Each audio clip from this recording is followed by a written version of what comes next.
오늘 우리 주님의 말씀은 창세기 28장 12절과 13절입니다.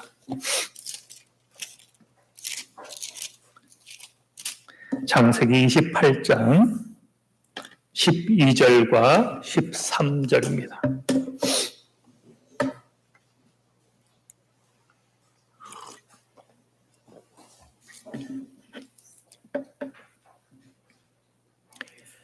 창세기 28장 12절 13절 제가 받들어 봉독하겠습니다.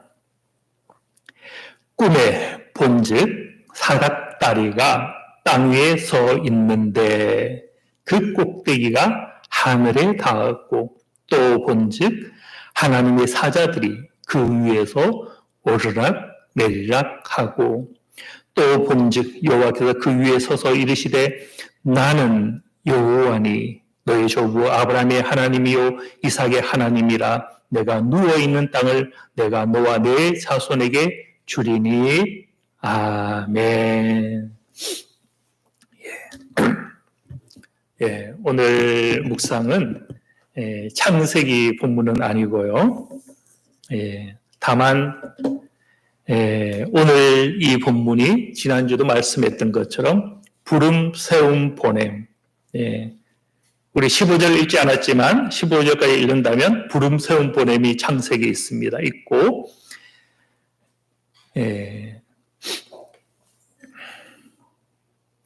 그리고 12절과 13절에는 부름이 여기 나타나죠. 그런 까닭에 오늘 사실 우리 교회는 뭐가 같아야 되는가? 부름, 세움, 보냄 가운데서 부름을 볼 것인데 오늘 본문과 상관이 있어서 오늘 이 창세기를 보았습니다. 사실 이 주제가 쉽지 않은 거라 할 때마다 이제 주저되긴 하지만 그런데 제가 생각을 가만히 해보면 이걸 반복하게 되는 이유도 있겠다. 그 생각을 합니다. 저는 원래 이 책 제목은 그거죠. 평신도 중심교회. 그걸로 책을 내었는데요. 박사 논문이었죠. 저는 이 박사 논문을 사실 이제 박사 과정을 생각하지도 않았고, 그런데 어떤 인도로 인해서 도전을 했던 거잖아요. 근데 이걸 마치고 나서 은혜가 되게 많았습니다. 과정이나 이 모든 것에 보면 하나님의 섭리가 은혜가 너무 많았고, 심지어 이제 대학교 강단에서 수업도 진행할 수 있었고,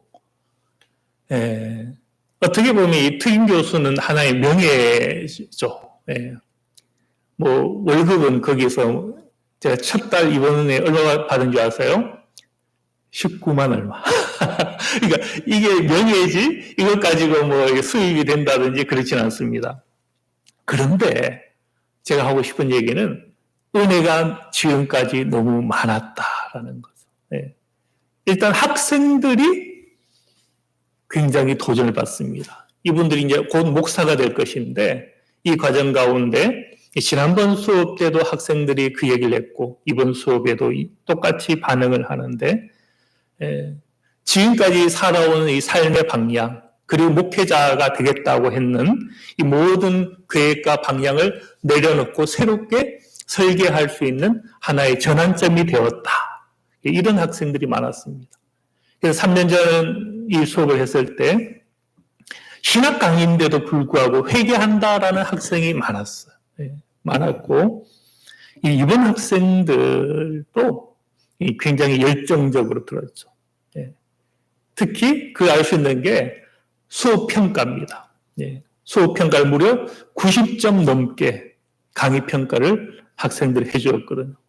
그만큼 학생들이 도전을 받고 배움에 있어서 충분한 시간을 가진 것을 볼 때에 그저 이 박사과정은 논문 하나 썼을 뿐인데 너무 많은 은혜를 하나님이 주셨다.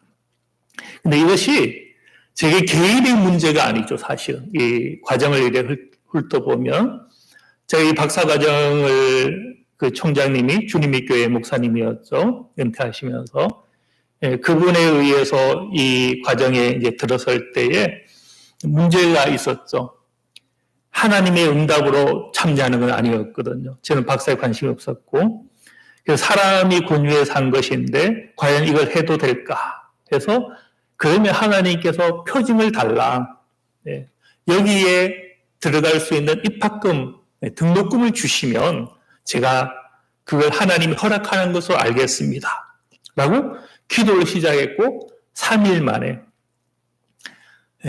그때가 언젠가면 제가 태평교회 부목을 하고 떠나와서 담임사역 7년 할 때였거든요.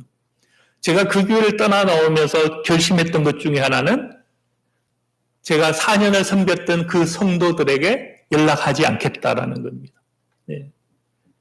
사실 그 이후에 교회를 떠나온 성도님들이 몇 분들이 있었습니다.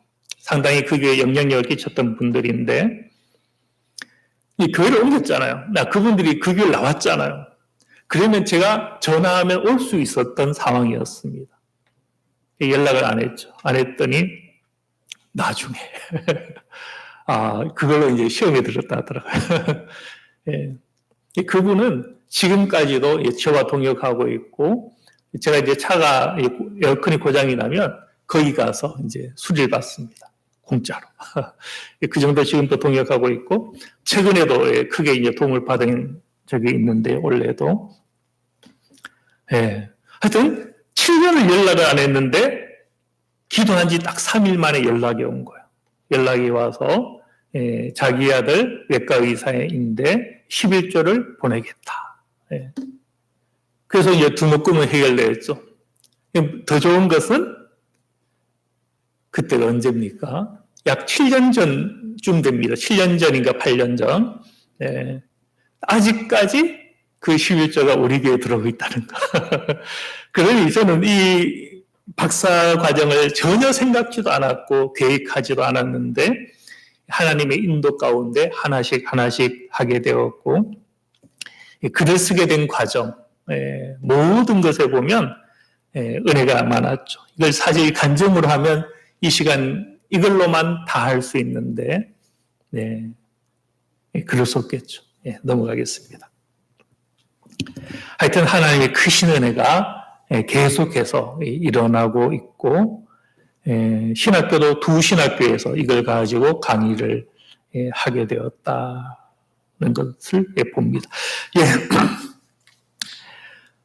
평신도 중심교회이지만 제목을 조금 바꾸었죠. 평신도 중심교회는 교회가 가지는 세상을 향한 공적 구조를 가지는 교회입니다. 부름, 세움, 보냄. 우리는 흔히 부름만을 강조하기가 쉽죠. 내가 부름받았다, 택함받았다, 하나님의 선민이 되었다, 구원받고 우리는 천국 간다. 부름만을 강조하기가 쉬운데 교회는 부름으로 부족하죠. 세움의 과정이 있어야 된다는 겁니다. 우리는 왕같은 제사장이기 때문에 하나님 우리를 부르긴 부르셨는데 구원받은 백성으로 부른 것이 아니라 구원받은 자로서 어떻게 살아가도록 부른 거예요. 왕같은 제사장. 그러면 교회는 왕같은 제사장으로 세워지는 공간이기도 해야 되는 거죠. 그런 차원에서 부름으로 그치는 것이 아니라 세움의 과정이 있어야 되는 것이고, 세우는 목적은 무엇이겠어요? 세상 가운데 보냄이죠. 그 세상은 우리의 가정이 될 수 있고, 우리의 이웃이 될 수 있고, 우리의 직장이 될 수 있고, 우리 사회의 모든 영역이 될 수가 있습니다. 교회는 흩어지는 교회, 보내는 교회여야 되죠. 모이는 교회는 바로 세움의 교회죠. 흩어지는 교회는 보냄의 교회입니다. 그렇게 부름, 세움, 보냄이 교회에 있느냐. 그게 평신도 중심교회. 이걸 고상한 말로 하면 교회의 공적 구조. 공적이다. 공공성이다. 공적이란 말은 이 사회를 품는 교회. 사회를 배제하는 게 아니에요. 우리끼리가 아닌 것. 이 사회 가운데 침투해 빛과 소금으로 함께 동력하며 살아가는 공적인 그 교회의 구조에 대한 이야기인 거죠. 주제 자체가 놀랍지 않습니까? 부름, 세움, 보냄. 그런데 이것으로 나온 책이 없고 논문으로 쓰여진 것이 없고 교회를 이렇게 부름, 세움, 보냄으로 이야기하지 않고 있었다. 놀랍지 않습니까? 우리가 성경을 묵상해 보면 지난주 창세기 묵상에서도 무엇을 발견했습니까? 하나님은 아브람과 이삭과 야곱을 부르시더라. 부르실 뿐만 아니라 무엇을 말씀하셨습니까? 너로 큰 민족을 만들고 내 이름을 창대케 하고 내가 복이 되게 할지라. 세우더라라는 거예요.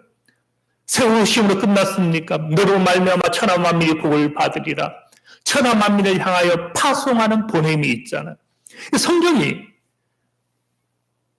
그 전체의 주제가 부름 세움 보냄인데도 불구하고 아직까지 왜 이것을 이야기하지 않고 있는가? 제 하나의 작은 비전 중에 하나는요. 어느 순간 부름이라는 책, 이번 낸 책을 3토막을 하는 거예요. 부름의 책 하나, 세움의 하나, 보냄으로 하나. 그 전에 먼저 하고 싶은 것은 제가 매주 나누고 있는 말씀이 이끄는 삶, 문자 보내고 있죠. 그걸 요한복음 묵상 10권으로 내는 겁니다. 그게 중요해요. 그게 세상 말로 성공을 해야 그 다음에 창세기로 3권이나 5권을 내고 그리고 이제 하고 싶은 게 부름, 세움, 보냄을 3권을 내는 거거든요.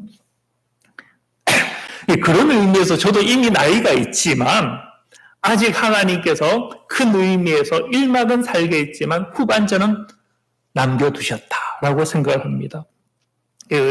우리 성도님들이 늦은 게 아니에요. 우리가 아직 늦은 게 아닙니다. 하나님께서 하실 일이 있다. 지금까지는 예고편이다라고 생각하시기 바랍니다. 같이 기도하시면 됩니다. 겨자씨, 누룩, 힘이 미약하지만 하나님은 겨자씨 같은 믿음을 통해서 산을 옮기는 하나님이고 겨자씨가 큰 나무를 이루고 새가 짐승들이 곁드는 하나님의 나라의 징표가 되듯이 하나님 그렇게 우리 하나교를 통해서도 일을 하실 수 있다는 거죠. 프랑스에 한류가 많죠. 네, 제가 이제 그렇게 들었습니다. 네, 독일에도 한류가 있고 유럽, 영국도 마찬가지고요. 저 동남아는 물론이고 남미도 마찬가지고요.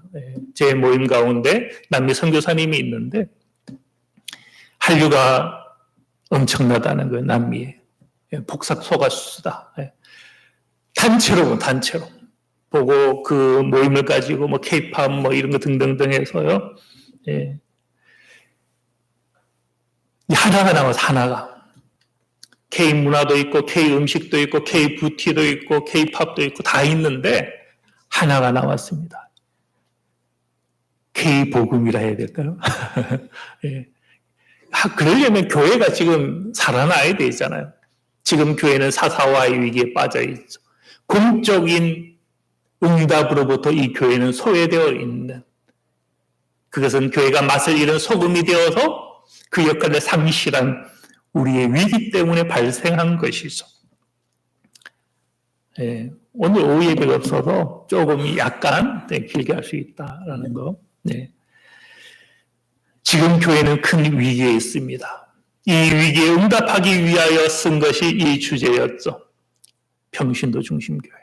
성직자 중심의 교회로는 다시 우리가 기회를 가질 수 없다라는 겁니다. 하나님의 백성이 세상 가운데 그들의 자리에서 어떻게 응답하고 살아가는가. 교회는 그 구조를 회복해야 됩니다. 그저 일주일 하루의 예배자가 되는 것으로 부족한 것이죠. 예배 후의 예배, 흩어진 예배가 더 중요한 이 시대가 되었죠. 21세기는 여기 이제 포스트 크리스텐돔이다 했는데요. 그 시대가 이제 되었죠. 크리스텐돔은 쉽게 말하면 기독교 왕국을 뜻합니다. 아니면 기독교 세계. 과거에는 기독교 세계가 있었어요. 교회가 법인 시대가 있었죠.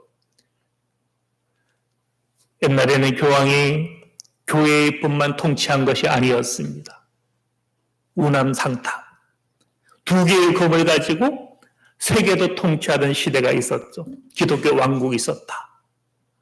근데 그 앞에 이제 포스트가 붙었어요. 포스트는 지났다는 거예요. 그 시대가 이미 지났다는 겁니다. 후기 기독교 왕국의 시대가 되었다. 예.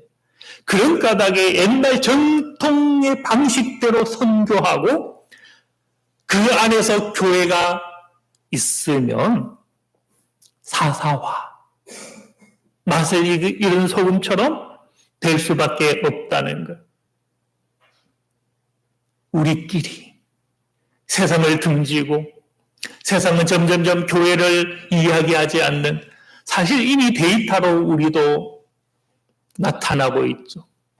가난한 교인들이 지금 200만, 300만. 교회에 나오지 않는 것. 교회에 나오지 않고 예수님만 아는, 나는 교회는 싫어. 그러나 예수님은 믿을 거야. 그런 가난한 교인이 늘어났죠. 예. 기독교인조차도 교회를 멀리 하더라는 것이죠.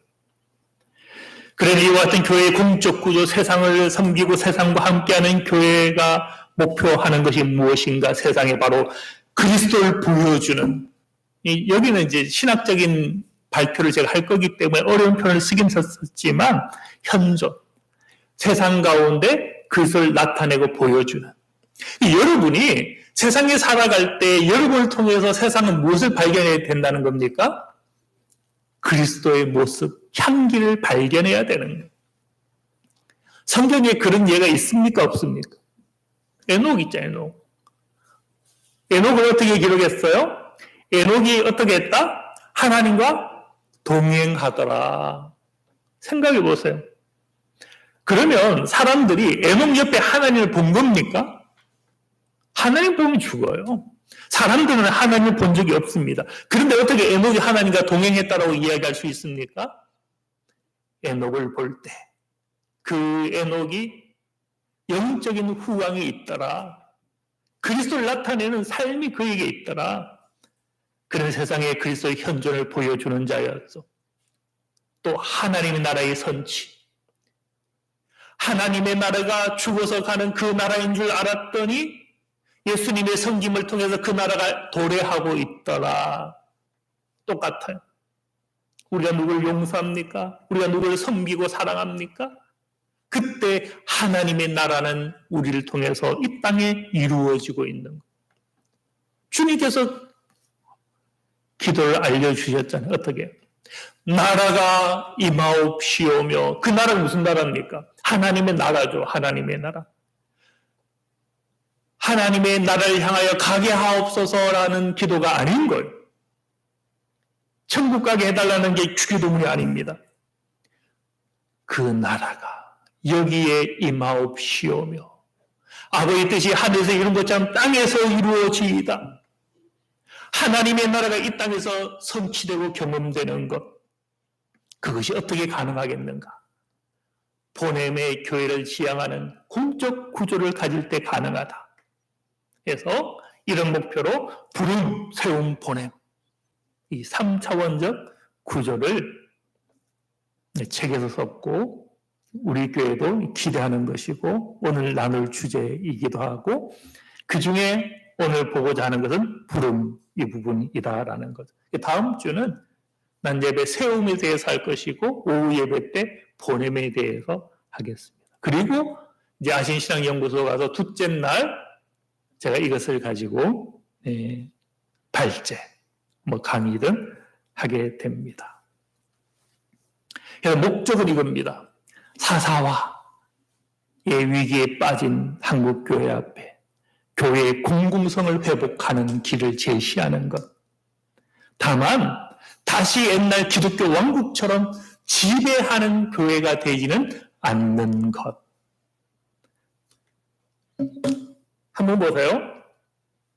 예수님이 12제자를 통하여서 복음이 확장되기 시작했죠. 그 사도 바울을 통하여서 교회들이 이방 가운데 생겨나기 시작했습니다. 그때 교회는 어떤 교회였습니까? 지배하는 교회였습니까? 박해받는 교회였습니까? 박해받는 교회. 박해받는 교회가 로마를 지배했어요. 우리는 세상의 지배를 세상의 방식으로 하면 안 되는 거예요. 칼을 쓰는 자는 칼로 망한다. 기독교가, 교회가 다시금 칼을 가지고 힘을 가지고 권력을 가지고 제도의 힘을 활용해서 사회에 영향력을 끼치려 하면 안 되는 거예요. 소자가 되어서 지배하지 않는 성민과 낮아짐의 자리에서 세상 가운데 응답할 때 교회는 공공성의 자리에 들어갈 수가 있는 거죠. 그 얘기를 하는 거예요. 그 얘기. 자, 첫 번째 주제의 부름입니다. 그럴 벌써 시간이 많이 갔죠. 예, 너무 길게 하진 않겠습니다. 그래서 여기에서는 크게 세 가지를 보는데요. 우리는 부른다 하면 무엇을 생각합니까? 기도하다가 특별 계시받는 거. 여기서는요, 그게 아닙니다. 하나님이 하나님의 백성을 불렀는데 어떻게 불렀는가 하면 근대화라는 방법을 통해서, 다르게 말하면 세속화라는 방법을 통해서. 아니, 세속주의는 우리가 멀리해야 되는데 이 근대화, 과학 문명 발전과 계몽과 근대화가 어떻게 불응이 될 수 있습니까? 그 부분을 잠깐 볼 것이고, 두 번째는 근대화만이 아니라 성경에서 하나님의 백성을 어떻게 부르는지 요한복음 17장을 통해서, 그리고 성경적 차원, 회심의 차원, 구원의 차원이 어떻게 지금 달라졌는지, 요 세 가지입니다. 오늘 물론 맛보기만 하겠죠. 근대화의 배경을 한번 찾아보면 중세 시대는 지나야겠죠. 중세 시대는 거의 1000년입니다. 교회가 그 로마에서 받아들여진 때가 313년이죠. 313년이고 그때부터 교회는 박해받는 교회가 되지 않고 공인되었죠. 그리고 약 200년을 더 지나면서 교회가 풍성해집니다. 신학적으로. 그리고 로마 전체에 선한 영향력을 미칩니다. 그러다가 500년부터 1500년, 약 1000년간 중세시대가 됩니다. 이 중세시대는 교회가 세상을 지배하던 시대였거든요. 그런데 이것을 많은 학자들이 암흑시대라고도 이야기합니다. 교회가 세상을 지배하던 시대. 왜 암흑시대라고 불렀겠어요? 그때 인간의 사고, 교회가 법으로 다 통제한, 인간의 이성, 다 통제하는 시대였죠. 자기가 무엇을 이야기할 수 없는 시대였죠. 그런데 점차 세상은 바뀌기 시작했습니다. 세속화가 되었고 인간의 이성이 위대하다라는 것을 발견하기 시작했죠. 그러면서 교회는 점차 사사화의 위기가 시작되었습니다. 이 세속화와 인간의 이성, 이걸 좀 고상한 말로 하면 이탈리아의 르네상스, 문의 부흥, 글을 쓰기 시작하고 인쇄술이 발전하면서 인간인들이 쓴 하나의 글들이 얼마나 위대한 것을 발견하기 시작한 거예요. 철학이 막 높아지고, 중세시대에는 철학을 신학의 신여라고 불렀습니다. 그런데 계몽사회가 되면서 인간 이성이 높아지면서 위치가 바뀌기 시작한 거예요. 신학은 변두리가 되고 과학이나 이성이나 철학이나 사회학문이 엄청나게 발전하기 시작한 거예요. 그러면서 교회는 사사화의 위기에 빠졌죠. 그런데 제가 이 근대화가 어떻게 우리를 불렀는가? 오히려 이것이 교회를 깨어나게 했죠. 교회에는 중심에 누가 있습니까? 하나님의 백성이 있거든. 이 하나님의 백성이 얼마나 중요합니까? 생각해 보세요. 주님은 99마리 우리에 있는 양이 있음에도 불구하고 한 마리 어린 양을 위하여서 버리고 나갔잖아요. 근데 한 마리 한 양이 다 하나님의 백성이고 성도이거든. 근데 교회가, 중세 교회는요, 성직자, 많이 중요했습니다. 성직자가 법이었고 성직자가 교회였어요. 성도는 성경을 읽을 수 없었죠. 라틴어로 기록이 되고 예배 라틴어로 집행을 하기 시작했습니다. 500년이 지나면서. 라틴어를 압니까? 로마어로 아냐고요. 모르잖아요. 그러니 무지한 성도님이 될 수밖에 없었던 거예요. 면죄부 팔면 그거 사야 되는 줄, 그거 사야 천국 가는 줄 알았던 거죠. 바로 근대화가 교회의 이 잘못을 깨우치기 시작한 거죠. 교회 중심적 이해, 성직자 중심적 이해에서 벗어나도 자극을 시작하더라. 성도들이 세상에 가지는 노동력이 가치가 있고 중요한 것을 깨닫게 하더라. 그런 차원에서 저는 이 근대화를 부름의 굉장히 중요한 영역으로 이야기를 했죠. 그리고 루터가 종교개혁을 하면서 만인 제사장, 하나님 모든 백성이 제사장이다라는 얘기를 했죠. 그것을 위한 준비를 근대화가 시켜줬다. 이 얘기입니다. 자, 이제 세상적 맥락에서만이 아니라 성경도 이미 우리를 부르고 있는 거죠. 그것을 요한복음 17장을 통해서 보았는데요. 우리는 교회를 이해하는 여러 가지 방법이 있습니다. 많은 신학자들이 교회는 이런 유형이다, 이런 유형이다 이야기를 했어요. 그런데 제가 이제 새 유형을 지금 이야기하려는 거거든요. 교회의 8가지 유형을 제시하려는 건데요. 왜 기존에도 많은데 새 유형을 이야기하는가? 기존의 것이 많아도요, 그것만으로 우리는 교회를 알기가 힘듭니다. 오늘날 이 시대에 너무 다양한 시대 아닙니까? 우리 한국만 해도 옛날에는 우리가 무엇을 이야기했어요? 우리는 단일 민족이다 이야기했잖아요. 근데 지금은 더 이상 단일 민족이 아닌 거예요. 다양화가 되었고 다양성의 가치가 중요해졌어요. 옛날 교회는 무엇이다? 그 방식으로는 오늘 사회에 우리 교회를 소개할 수가 없는 거예요.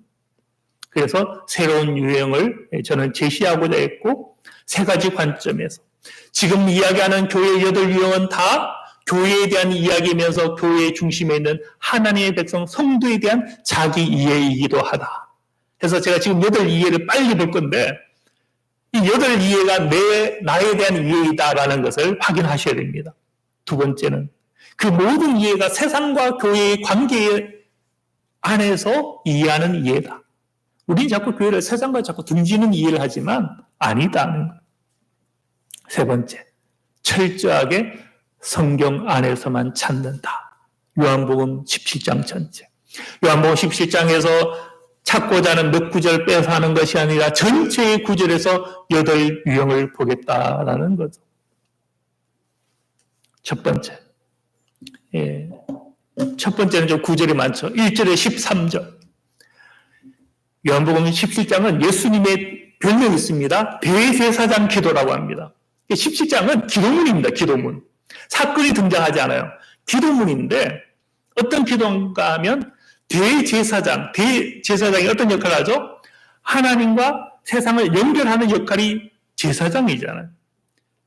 그 중보자로서 하는 기도가 17장입니다. 그런데 1절에서 13절에 보면 중요한 단어가 반복적으로 나타나는데 세상에서입니다. 세상에서. 또 하나는 시작 가운데 아버지요, 나에게 만민을 다스리는 권세를 주셨습니다. 라고 하는 부분입니다. 저는 이제 이 2 단어에서 본 것은 교회는 디아코니아 공동체다. 섬김의 공동체. 어떻습니까? 우리 성도님이 지금까지 살아오면서 섬기는 자입니까? 섬김을 받는 자였습니까? 자기를 볼 때. 섬김을 받는 자였으면 여러분은 교회가 아니었던 거예요. 섬기는 자. 주님은 누가 복이 있다? 섬기는 자가 복이 있다. 자, 다스림과 섬김은 무슨 상관이 있습니까? 누가복음 22장 26절에 보면 세상과 다르다. 너희는 그렇지 않을지니 너희 중에 큰 자는 젊은 자와 같고 겸손한 자와 같고 다스린 자는 섬기는 자와 같을지니라. 주님이 당신을 이야기할 때 만민의 다스린 권세를 내게 주셨사오니라고 기도하셨는데 주님은 그 다스리는 것을 섬기는 자와 같다라고 하셨으니 이것은 다 섬기는 주님을 이야기하신 것이고, 그렇다면 교회는 디아코니아 공동체일 수밖에 없다는 것. 마가복음 10장 45절에도 주님은 이렇게 분명히 말씀하셨죠. 나는 섬기는 자로 너희에게 왔다.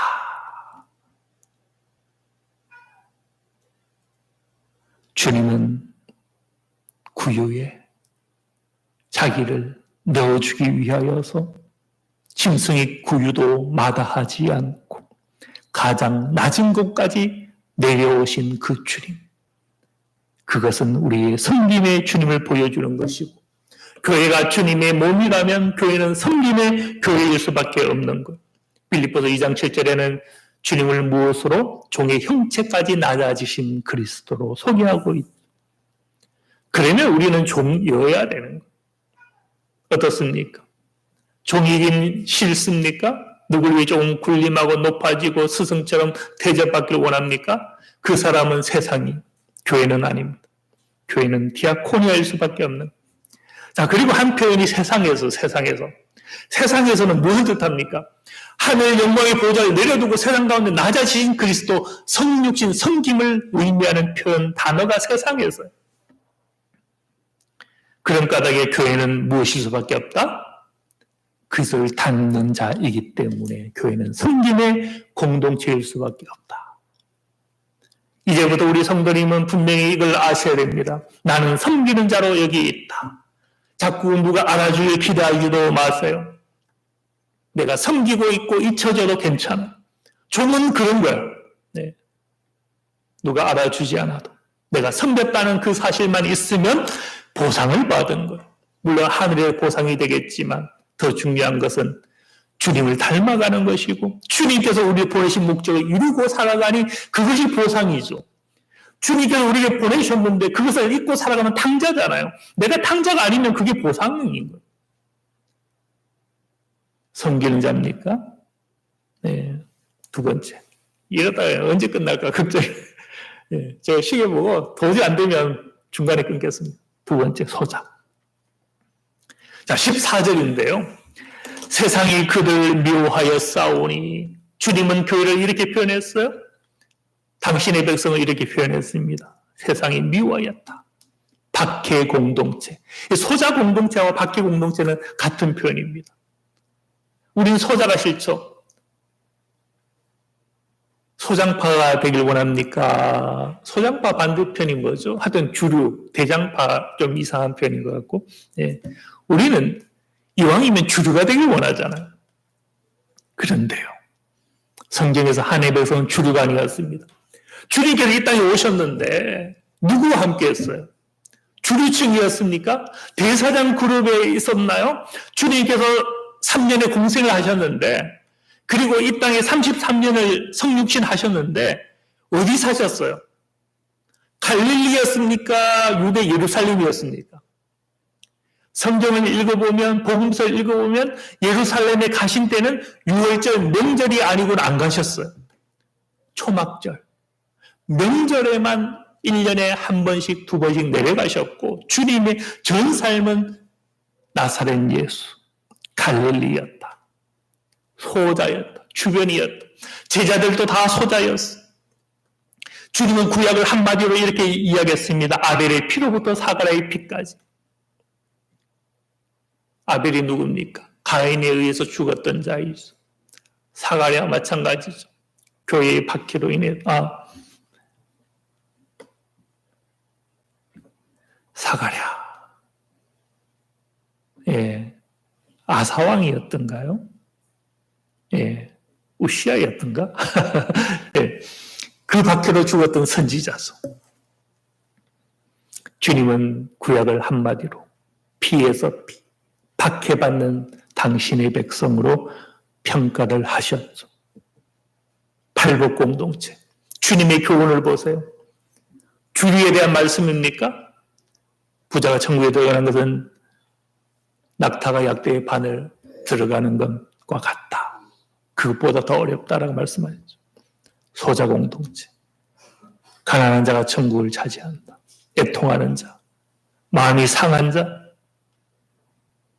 자였죠. 교회는 그렇게 팔복 공동체인 것이고 교회가 천국을 차지하잖아요. 근데 천국을 누구에게 약속했습니까? 마음이 가난한 자. 그를 위해 박해받는 자, 그들에게 천국이 저희 것입니다라고 말씀하시더라.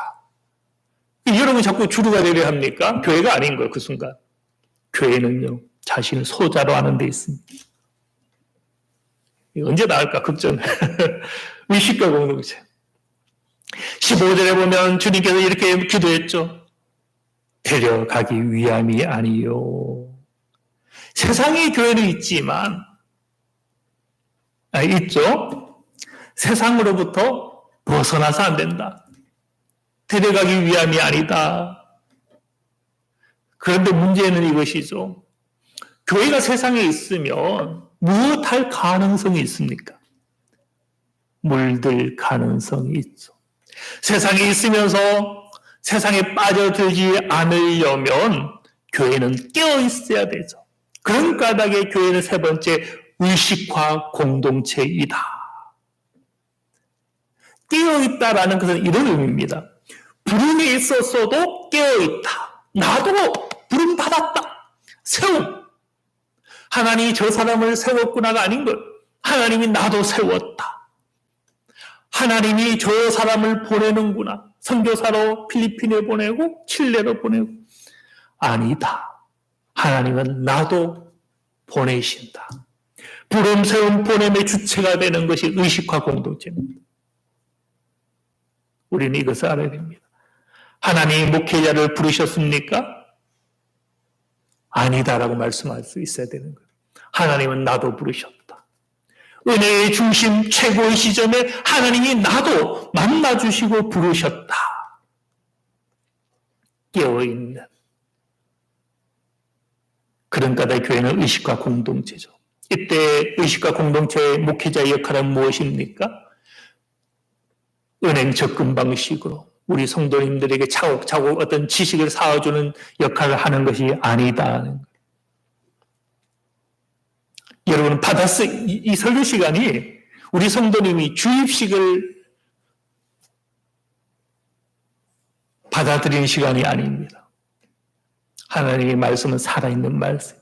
받아쓰기 안 하셔도 돼요.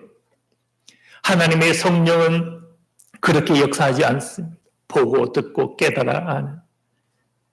까닭에 목회자가 할 수 있는 역할은요, 우리 성도님들이 왕같은 제사장이 될 수 있도록 자극하는 것, 그것을 지원하는 것, 함께 하겠다는 것, 성도님의 은사와 꿈을 존중하는 것. 교회에는 디다케가 있습니다. 디다케는 가르침이거든요. 학교도 같습니다. 다만 이 디다케를 할 때에도 주입식이 아니라 대화와 현장 상호성. 저는 그런 까닭에 질문하는 거 좋아해요. 예배 후에 어떤 질문 하셔도 좋고, 원하시면 질문 쪽지를 남기시면 제가 오후 예배에 답을 할 수도 있고, 언제든지 대화하고. 그게 의식과 공동체. 시간이 동시에 의식화, 깨어있는 공동체가 되려면 그 교회는 영성 공동체여야 하기도 하거든요. 16절에 세상에 속하지 아니하였고, 세상에 있지만 세상에 속하지 않은, 세상을 어떤 의미로 순례자가 되는 것, 마치 지나가는 것처럼. 우리는 교회 세상 가운데 예수님을 나타내는 그래서 현장을 가지고 살아갑니다. 그러나 이 세상에 있는 바에서 세상에 빠져드는 것이 아니라 교회는 조금 다릅니다. 교회는 무엇을 기다리죠? 하나님의 나라. 다시 오실 주님, 종말을 항상 마음에 품고 있자. 그런 까닭에 세상 속에 있지만 마음은 어디에 있어요? 하나님의 나라, 복음.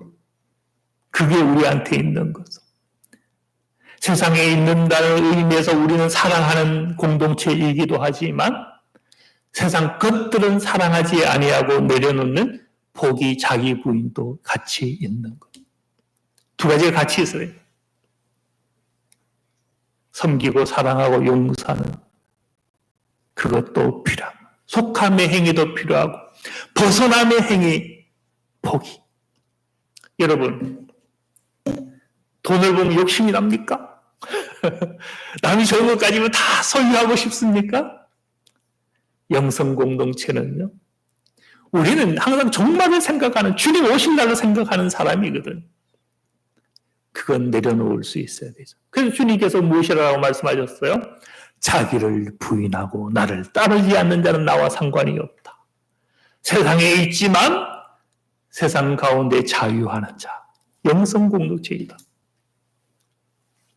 그리고 이제 17절과 19절에 보면 나오는 것이 진리로 거룩하게 합니다. 우리가 어떻게 영성 공동체가 될 수 있겠어요? 진리가 있으면 되는 것. 하나님의 말씀이 우리 안에 있으면 우리는 영성 공동체가 될 수 있고 의식과 공동체가 될 수 있어요.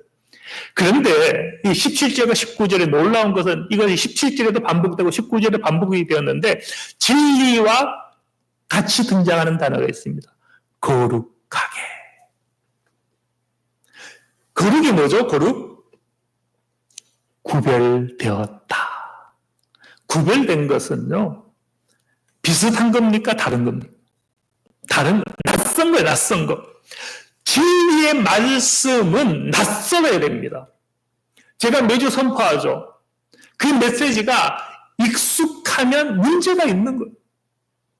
이번 주가 낯설고, 다음 주도 낯설고, 그 다음 주도 낯설고, 하나님의 말씀은 진리의 말씀, 거룩한 말씀, 다르게 말하면 낯선 말씀. 세상 친화적인 게 아니에요. 복을 약속하고 잘됨을 약속하고 성공을 약속하고 물론 복의 한 모양이기는 합니다. 그런데요. 진리의 말씀은 그것을 넘어 있죠. 복을 주긴 하지만 이것은 축복의 통로로 주는 거예요. 내게 건강이 있느냐? 건강으로 섬기라. 내게 물질이 있느냐? 물질로 약자를 섬기고 돌보며 하나님 나라를 보여주라. 내게 지식이 있느냐? 그 지식을 가지고 돕고 베풀며 세상 가운데 하나님의 사랑을 보여줘라. 그거죠. 그렇게 말씀은 세상 친화적인 게 아니죠. 세상 친화적인 건 뭡니까? 내가 많이 차지하는 거. 물질이 최고가 되는 거. 이런 거잖아요. 그것과 갈등을 일으키는 것이 하나님의 말씀. 그것을 충돌하는 것, 낯선 것이더라. 교회가 이 세상 친화적인 것을 쫓아가고 그 성공을 쫓아가는 순간 그 진리의 말씀은 교회에게도 한정이 되고 올무가 되고 걸림돌이 된다. 이것은 이사야 8장 14절과 15절이 이미 말씀하고 있는 거예요. 복음이 오는데 이 복음이 누굴 충돌합니까? 예루살렘을 충돌한다라는 거예요. 예루살렘에게 함정과 올무와 걸림돌이 된다라는 거예요. 예수님이 오셨는데 누가 걸림돌에 넘어졌습니까? 바리새인들, 제사장들, 율법교사들 다 그 걸림돌에 넘어졌죠. 함정에 빠졌죠. 주님의 말씀은 다 낯설었다.